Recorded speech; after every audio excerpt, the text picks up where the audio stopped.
There's Mr. Knightley. Now, I want to tell y'all about Mr. Knightley.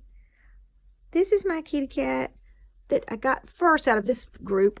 I've had lots of cats, but the 5 that I have right now, Mr. Knightley. Excuse my room, it's a little messy. It's really kind of pretty, but it's a mess. Mr. Knightley's got kidney disease. It shocked me that he suddenly got ill because he's just such a stud. He's the tallest cat I've ever had. Now, granted, I'm a pretty petite lady, 5'2", $1.05", but this cat, his front legs are 10 inches long, 9.5 to 10 inches long, depending on how you stretch them. You know, it's really hard to tell. There's his friend. I've got these evil twins that I talked about in another video.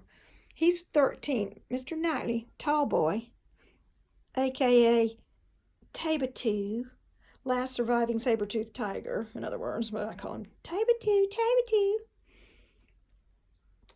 My room, look at the mess, the baking soda there. He spits up because with the kidney disease, it's just kind of tough. This cat has gone from just being a muscular stud. Now, he's never been a fat cat at all. He's very slender, but he's a bone now. He's just skin and bones. It's heartbreaking. Mr. Knightley. But his appetite's been real good, so maybe he's going to bounce back a little bit. Now, here's Miss Pretty. She has a bald belly. They're 10 years old, these evil twins, I call them. They're just the opposite of Mr. Knightley. He's the most well-behaved cat. Pretty is just a little stinker. I mean, I love her, but she and her brother from the same litter. I got a friend for Mr. Knightley. I wanted a matching classic tabby. They have the big swirls, the big markings rather than the stripes going like mackerel tabbies have. And I've had a beautiful mackerel tabby that was one of my favorite all-time cats. I got a portrait painted of her. She was so pretty. I'll show it to y'all. So I like mackerels too, but I just love the ones with the big cinnamon swirls. But anyway, Miss Pretty, hey Miss Pretty, has gotten so fat and overweight and a bald belly. Mr. Knightley, there's tall boy. He's got legs that are 10 inches long. That cat is so freaking tall.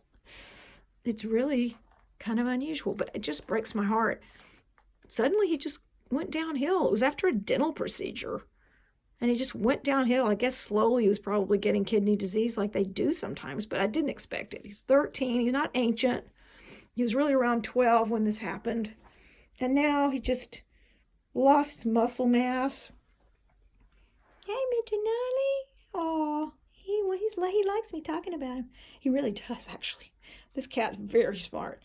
And he loves for me to be saying, you know, like if he's down on the floor and I'm up at the bed, he likes for me to say, or if he's in another room, I'll say, that Mr. Knightley, you know, he really is smart, that Mr. Knightley. You know, that Mr. Knightley, you know, he really is handsome.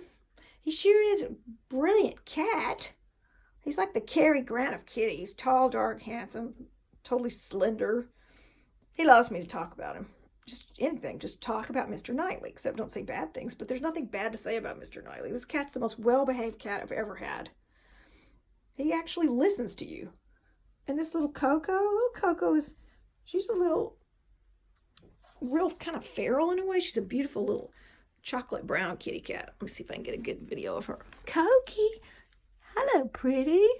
She's chocolate brown, which is pretty unusual in the wild like that for a feral cat. She was found by the Humane Society, or somebody that brought her to the Humane Society, and then I got her at a PetSmart adoption because I couldn't pass up that she was a little tiny chocolate kitten. She's really cool, but she's so shy of other people that nobody can even feed her. It really puts me in a bind. My brother comes to feed them if I ever go anywhere, which lately I haven't because of all these cats. I have 5 in here, and I'm feeding a feral cat outside. But Coco, the little brown one, is so afraid of people, especially males. Okay, here I go down my hall. Typical cat owner. I have this real pretty Oriental runner, but there it is rolled up because Mr. Knightley with his kidney disease, look how skinny the poor guy is, throws up easily. And there's Pippi Piper. I need y'all to help me about Pippi. Little Pippi I took in 2 years ago as a foster. And I've kind of fallen in love with her. She's so cute. I took her in to help with this poor cat that was my dad's. My dad passed away almost 7 years ago now. And then I moved into this house my dad's house. And sorry, it's really dark here in the kitchen. I had an old cat of my dad's. I moved into my dad's house. I had this kitty cat. Well, Pippi disappeared, but I have a hole in my kitchen. Had a plumbing disaster, so the dishwasher had to come out for right now. Look at my cats. Cat people, please help me. I cannot get them off the table. I've just got too many. See, the evil twins, there's Pretty. If I can find Jeter. There's Jeet. They are really hard to, oh, wow. They're hard to manage, those two. They scratch everything. They don't listen. Now, I realize some of you are probably laughing at that. What cat listens? But Mr. Knightley will do. If I ask him to get down, Mr. Knightley. Get down. Get down, buddy. He will. These other ones, they're just, get down, Pretty. Get down.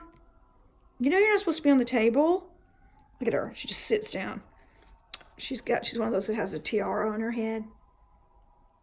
Anyway, she's got the classic tabby swirls, just like Mr. Knightley did. I wanted to get him a friend.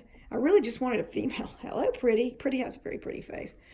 It's really kind of light. Jeter, her brother, has a darker face. He's got brown on it. There he is.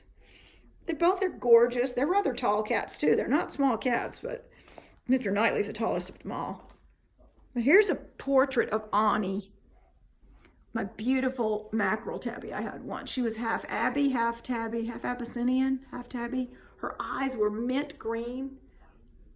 I got the portrait artist. She's a lovely lady that's about 93 now or so, 92 or 3. She painted this when she was late 70s probably. And she got the eyes pretty right, but she almost made them light blue. So I actually did something that I never told her, and she would never know anyway, because she doesn't come over here, but she was living in another state at the time, or I was. An artist told me, I said, what can I do? I don't want to tell her to correct the eyes, but she didn't make them mint green. Probably in the photo they looked light blue, but Ani had mint green eyes.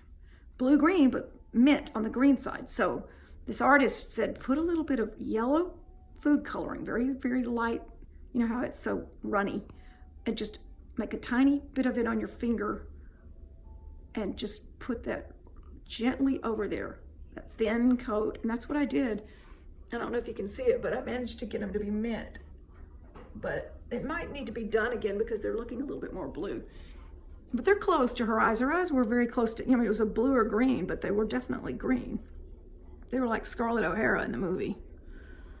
Speaking of her, I collect Scarlett O'Hara dolls. I have many.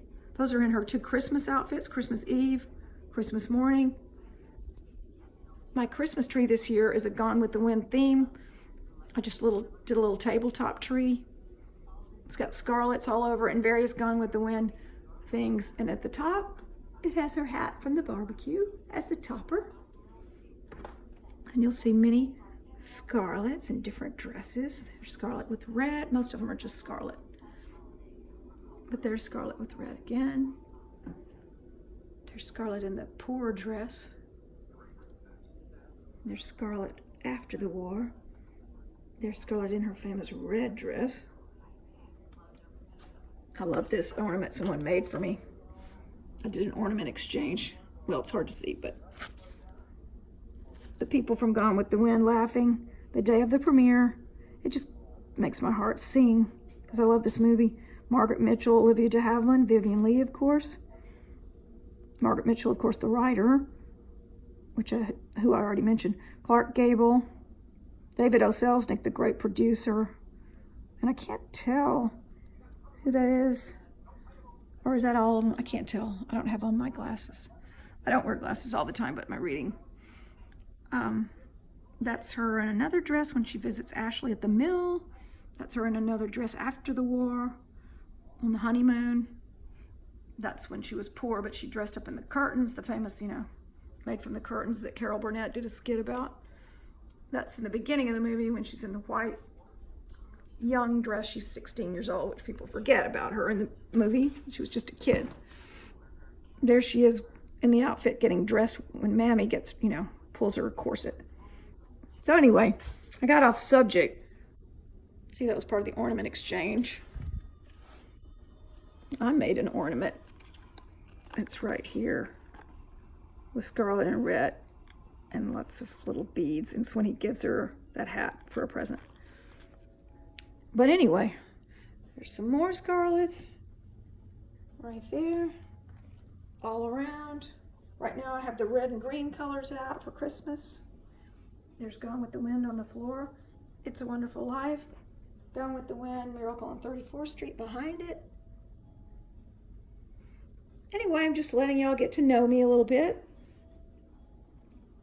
My house is kind of could be cute. It really could, but it's just, I mean, I have these cool curios. There's one with lots of dolls in it, but I'm selling some stuff on eBay, so there's a lot of junk around. And then having all these cats, you cat owners know what I mean. Like right here, okay, this is actually a really pretty chair, French style, beautiful fabric. I have to cover everything because look, see, there's Jeter and Pretty are the evil twins, and they're the furniture leapers. They leap around like little kittens do in little spaces, but they do it in giant, you know, big pieces of furniture. My big grand Steinway right over there, they leap off that. It's like a jumping point. They leap off this. There's another Scarlet. Please excuse the boxes. I save those for dolls. I have to create my own boxes sometimes. Let's see. There's Scarlet. And there's a Scarlet card that I like. The life of the party. The belle of the ball. There's me when I was a little younger.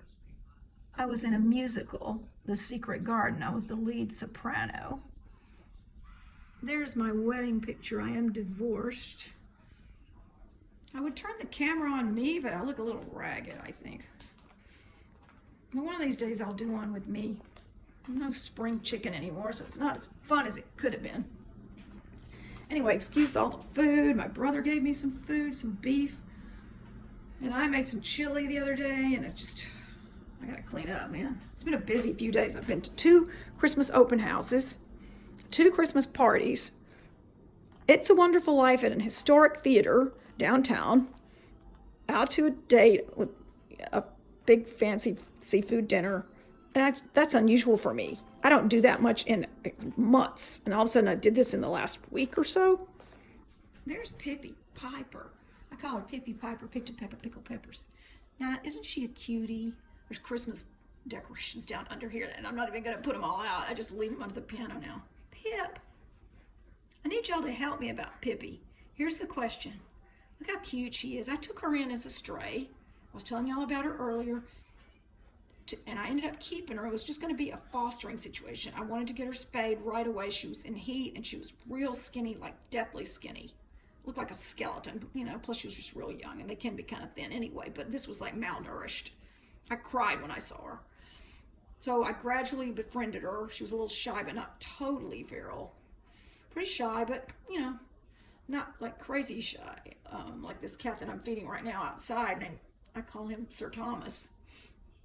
But here's my dilemma about Pippi. I've got a really sweet lady, a little older lady that is interested in Pippi. I asked her at one point if she was, but there went Pippi. But she had enough going on. She was keeping Filoup cats, so she couldn't mix Pippi with them anyway. But she's lost 2. They've passed away, and a little dog passed away. So now she's just down to 1 cat, Lily, and she wants Pippi. And so I'm not very good at letting cats go. Let me show you. Let me see if Sir Thomas is out here. Oh no, he left. Sir Thomas sits out here. Let's see if I can get a picture of it. I've made him a bed and a total heat lamp out there. He's usually lying down out there. I guess he stretched his legs and did a little adventure, but he'll be back. It's hard to, let me see if I can get it for y'all. He lives out there on a glider, a wicker glider. I noticed him when the weather was a little warmer. I started noticing this cat. So then I started trying to feed him. He's really feral. He hisses at me, but he likes me because he blinks at me. He'll sit there and do the cat kiss like 10 times in a row. He's very smart. He's another classic tabby with big swirls. He's a big cat. A little bit different from mine, though. He's not the triangular head as much. He's got a little bit more of the Hammerhead. Well, actually, it's his jowls. He needs to be fixed. So anyway, my aim is, should I give Pippi to this nice lady? She's a very good cat person. I may never find such a situation for Pip, but I love little Pippi. I sing songs to her. You say Pippi, I say Piper. You say Pippers, I say Pipers. Pippi, Piper, Pippers, Pipers. Let's call the whole thing off. You know, so I've got all these little songs for her. She's cute, she's cool. But by the same token, I've got too many cats. I've been really kind of stressed about this. I've just got too many. I have 5. Mr. Knightley has kidney disease, so, you know, sadly, he will not be here forever. If I home Pippi, and then in a few years, you know, it'll be down to just the crazy evil twins, Jeter and Pretty, and Coco, the little brown one, then, you know, 3 cats would be a little more manageable. So in some ways, I know that would be the smart thing to do. Look, here's Coco. Look how cute she is. Little Coco. It's hard to video because she's shy and she's so dark that it doesn't come out sometimes, but her coloring is just beautiful. It's definitely not black, but from what I've read, it's like a black cat mutation somehow. It's a mutation in their gene that gets their coat to be brown. And underneath, you know, I think all solid cats underneath kind of have a tabby pattern. If you really look, she's got like a swirl. She's got the classic tabby, not the mackerel. Underneath her brown, you can see faint markings of a mackerel. I mean, I just said it was not a mackerel, of a classic tabby. It's really kind of cool. And a little crown on her head like Pretty. Coco also has a little crown. Prit, show how pretty your light face is. She's just so, they're not manageable, these 2 twins. That's the only thing, these 2. The brother and sister, and they fight, but yet they really are close in the same way. It sounds like my brother and me. Well, anyway, so you've seen my crazy little situation here. The only one I didn't get to show you was Sir Thomas. Who's that? Mr. Knightley, you're acting like one of them. See, he learned bad habits from them. When I had him before I got them, he used to be so good. Did you see my beautiful piano? Yeah, it needs work. It needs serious work. I never even really ever play it anymore. It's really kind of, it just needs work. I need a few $1,000s, or at least 1,000 at the very minimum, to replace the strings. It's almost a 100-year-old piano. So at this point, it needs new strings. Although it really doesn't have that bad of a tone, but it just needs some work. So one thing at a time. Plumbing problem, all kinds of stuff. Just crazy. Anyway, Mr. Knightley, oh my gosh, you little stinker. See, he learned all these tricks from them. He was so good before I got them. Oh my gosh. There he goes running down. But I'm glad to see him feeling happy like that. But he learned all this from them. He was the most well-behaved cat. I could say anything. Mr. Knightley, don't do that. And he wouldn't. I had this beautiful apartment in California at the time, looking out over the ocean. And I had all this fancy furniture, but I didn't have to cover it or anything. Look at them. Crazy. Because he was so good. I'm hitting myself right now because I should have stuck with just one cat. But I never can do that. I was married like almost 15 years ago now, for 14 years. And I had 5 cats then. It's just like 5 seems to be the number. Plus 6 with Mr. Thomas. Sir Thomas. Where are you, Sir Thomas? I wanted to show our YouTube viewers. Sorry, I can't seem to get a good shot of his bed, but I guess y'all saw it. Anyway, he's the most spoiled. My brother was like, you need to put that on the news. He's the most spoiled feral cat I've ever seen. There's his bowls. It's got fresh water. I heat up his food. I've started heating up my cat's food. I put it in the can. I get the big cans lately.